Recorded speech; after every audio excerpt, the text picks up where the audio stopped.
Hello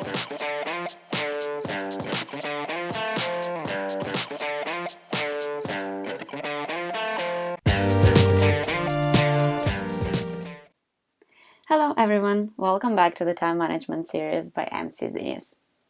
My name is Vika and today is my turn to share with you some time management life hacks. But the personal story first. So at some point of my life I had the full-time job, the part-time job, I was still doing my master and I was LCP of ISEC in Kyiv. Surprisingly, I felt really good and was quite satisfied with my life. When I was asked how do I manage my time, I couldn't give some specific answer. I was just doing what had to be done. But during that time also I came across an article that made the mystery of my long days a bit more clear and helped me improve and make my life more balanced. I've discovered the concept of energy management instead of classical understanding of time management. So let's have a closer look at the idea. But first, as a concept and understanding, we need to know that the time is a finite resource. But energy, on the other hand, is a different story. In physics, they define energy as the capacity to work. Energy comes from four main wellsprings in human beings: the body, emotions, mind, and spirit. In each, energy can be systematically expanded and regularly renewed by establishing specific rituals, some behaviors that are intentionally practiced and precisely scheduled so you can have them more unconsciously and they're becoming more automatic as quickly as possible. Let's start with the first one, the body. It's scarcely news that inadequate nutrition, exercise, sleep, and rest diminish people's basic energy level, as well as their ability to manage their emotions and focus their attention to have any kind of concentration, right? Nonetheless, many of us don't find ways to practice consistently healthy behaviors, given all the demands on our body. So, let's have a look what we can do with that. First of all, we can enhance our sleep by setting, let's say, earlier bedtime and reducing alcohol use, so you can feel more rested, fresh in the morning, ready to start the new day. One more is reducing stress by engaging in cardiovascular activity, meaning having the activity, working out, making sure that the body also being controlled, also being trained so you can focus on your mind more. Also, eating small meals and having light snacks every 3 hours will not bring the part of hunger every time you're trying to concentrate. Just make sure the rituals are there, you schedule them well, and you know what you need to eat. One more thing is learning to notice signs of energy flagging, including restlessness, yawning, hunger, and difficulty of concentrating. Listen to your body more, see what works for you, and how you can make it better for yourself. And the last one is taking brief but regular breaks away from your desk. So you can have your own time schedule and you can see when you actually need some rest and you need some break to feel more fresh and get better and concentrate more when you're back after the break. Right? So this was first one. The next one is emotions. When people are able to take more control on their emotions, they can improve their quality of the energy regardless of the external pressure they're facing.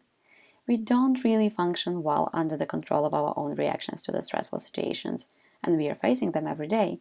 So there are some ideas for that too. Let's have a look. The first one, we can diffuse negative emotions like irritability, impatience, anxiety, insecurity through deep abdominal breathing. So just having 10 seconds of deep breathing really helps. We can also feel positive emotions in ourselves and others by regularly expressing appreciation. It can be something very small, it can be something very detailed. We can have a small note, an email, call, or conversation, or just a good smile to someone next to us.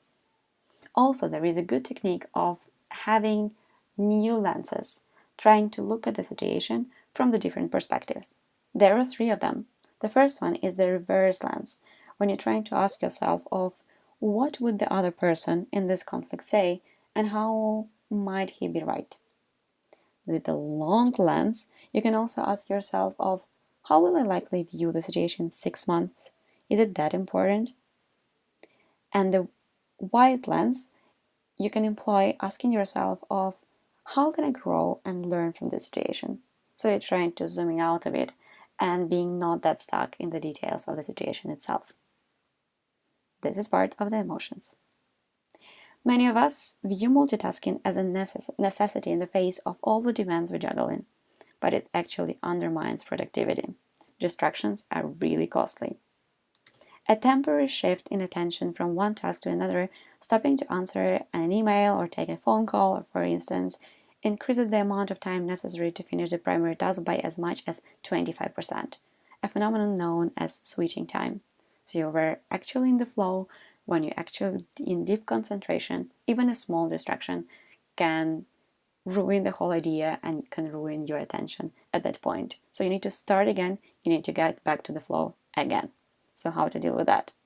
First, you should reduce interruptions by performing high concentration tasks away from phone and email. Go to other room, trying to switch off your phone. Any of possible ideas that come to your mind, just stay away from that. But we all know that we need still to answer our emails and our calls. Just have some time when you schedule that during your day. For example, you can check your emails twice per day, in the morning and afternoon. And you can also notify everyone who is working with you in a way of like, if there is something urgent happen, just come find me there. So everyone knows how to find you if something urgent really happened. And then also with the priorities, every night try to identify the most important challenges for the next day and then start with the challenge the next day. So you can be more concentrated, you can be more relieved because you're letting go this energy in the night, and you start that with every morning so you still finish the tasks. That was about our mind. Spirit. People tap into the energy of human spirit when their everyday work and activities are consistent with what they value most and with what gives them a sense of meaning and purpose.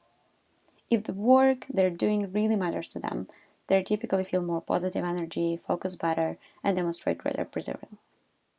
To access the energy of the human spirit, people need to clarify priorities and establish accompanying rituals in 3 different categories. First one is doing what they do the best and enjoy the most at work. It's also interesting because sometimes we do something really good and we get the positive feedback, but we don't really enjoy that. We need to learn how to balance both of that. Also, having the sweet spot activities, meaning having something that really brings us pleasure, really brings us energy, and we need to find more ways to do more of this, something that makes us really happy.